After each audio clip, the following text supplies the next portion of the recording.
Estamos de volta com Pensamento Jurídico, uma produção da Magis. Participe de nosso programa pelo e-mail pensamento@magis.com.br, pensamento@magis.com.br. Hoje estamos discutindo os danos morais nas relações afetivas, o chamado abandono afetivo.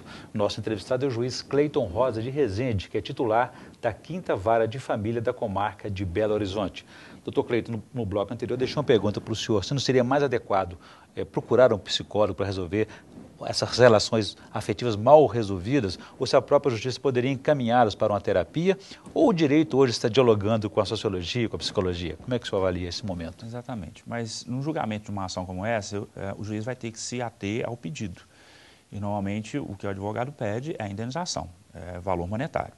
Mas uma alternativa para a solução dessa ausência seria realmente obrigação do pai a participar de terapia familiar, obrigação de ajudar o filho nessa terapia familiar, às vezes pagar a terapia, às vezes pagar o psicólogo. E cada vez mais, em função desses detalhes, desses problemas que são consequências da própria família contemporânea, do que nós temos hoje de modelo de família, a gente precisa muito da atuação desses técnicos, de psicólogos, assistentes sociais. A gente trabalha num constante diálogo com eles.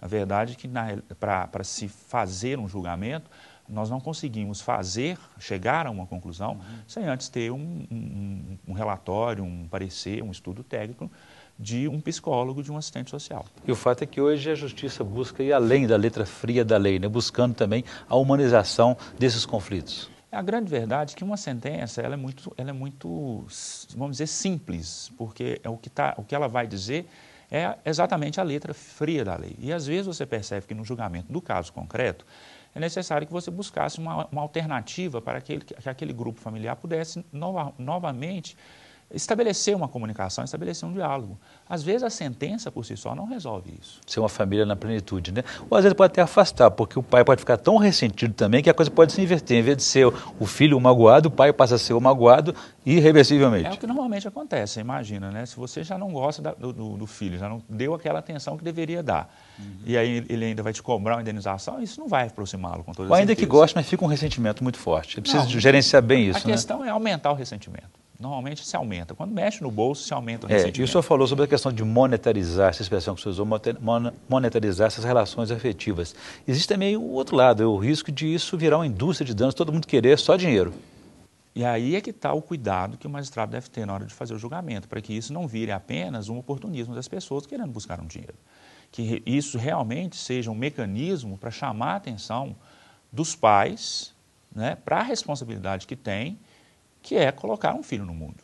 Não basta simplesmente comparecer com as questões materiais. Você tem que estar presente, acompanhar, né, fazer com que a educação, acompanhar essa educação, o crescimento. E às vezes isso não passa necessariamente por beijinho e abraço, não. É simplesmente estar ali presente, comparecer na reunião da escola. Compromisso, né? Os compromissos que decorrem, que são decorrentes da própria maternidade e paternidade. Agora, historicamente, doutor Cleiton, o senhor vai reconhecer aqui para mim também que realmente o papel do pai sempre foi o de provedor. E, cabendo à mãe, aquele papel mais afetivo. Isso pode ser levado em conta na hora da defesa desse pai que está omisso, negligente? Nesse ponto afetivo? Na atualidade isso não vai ser tão relevante mais, porque os papéis mudaram muito, né? Nós hoje, com as chamadas famílias em que há a participação apenas de um pai ou apenas da mãe, nós verificamos que eles assumem o papel do outro. Quando a mãe é a única dentro de casa, ela assume o papel de pai e mãe. E da mesma forma nós temos famílias em que o pai assume o papel de pai e de mãe. Então você não pode mais dizer daqueles papéis distintos que havia antigamente, quando a família era indissolúvel, quando a mulher só cuidava dos filhos, o pai só ficava buscando o provimento da casa.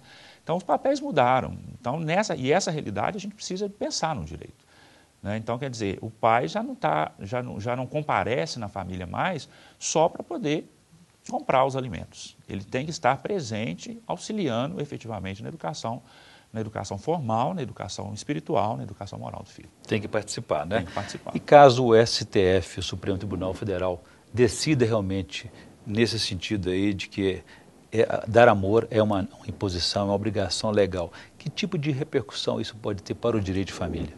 Primeiro que eu acho que a decisão não será nesse sentido de dar amor. Na realidade, a decisão será no sentido de indenizar a perda, indenizar o dano. na realidade, o dano moral no Brasil, ele não tem um caráter apenas punitivo. Ele, de certa forma, trabalha a reparação que a pessoa sofreu. E aqui nós estamos falando de uma reparação que é meramente moral. Mas, se você pensar nessa indenização como forma de punição, que é que o direito precisa trabalhar na atualidade, o que o tribunal vai fazer, o Supremo Tribunal vai fazer, assim como o STJ fez nessa decisão recente, é simplesmente fazer com que o pai pague pela sua ausência. E nada mais. É como se fosse uma punição. Isso eu acho que pode haver aquele caso também em contrário, de um pai mais idoso, talvez, abandonado pelo filho, não dá os cuidados que ele merece, precisa ter também. Ele pode cobrar indenização de acordo com essa tese aí? A recíproca é verdadeira, porque a lei, e isso há na lei, a obrigação dos pais para com os filhos, ela é recíproca dos filhos para com os pais. Então, se na infância até a adolescência os filhos precisam do pai, é certo que na velhice os pais precisam do filho. E o Código Civil, por exemplo, já coloca isso muito claro quando fala da questão dos alimentos, né? O alimento, o dever de pagar alimentos, ele é recíproco entre pais e filhos, entre ascendentes e descendentes. Não só pais e filhos, mas os avós, os netos. Isso já é uma realidade da lei, né?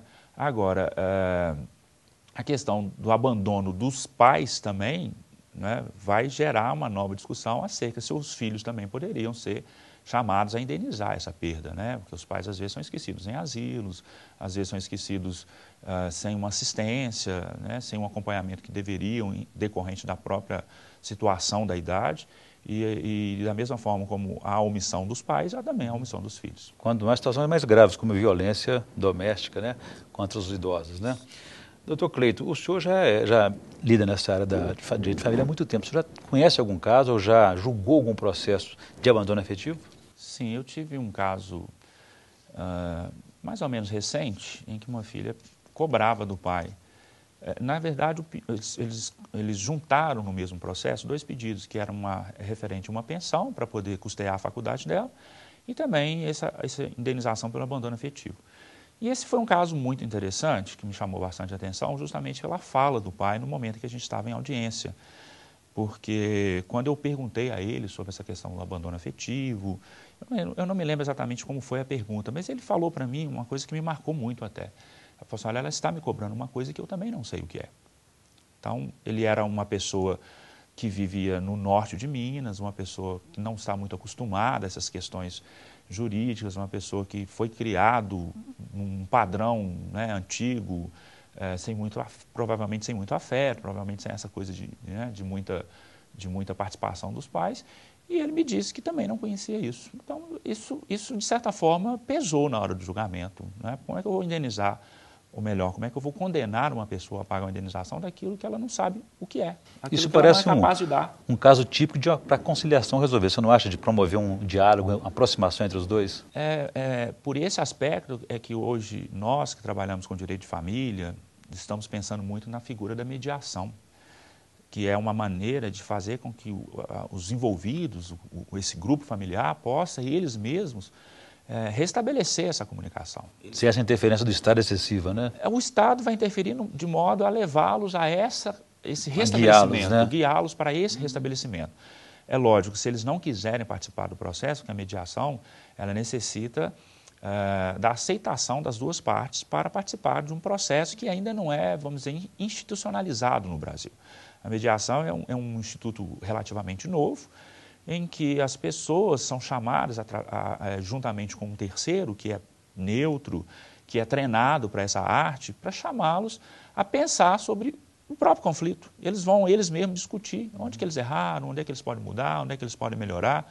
E essa é uma técnica que está sendo introduzida hoje no direito, a partir do direito, para que a gente possa trabalhar com as famílias de uma maneira geral. Também o papel educativo da justiça, exatamente, né? Então, quando eu fazer um novo intervalo, eu gostaria que no próximo bloco o senhor falasse para a gente como é que se calcula essa indenização por dano moral nessas relações afetivas mal resolvidas. A gente volta em instantes.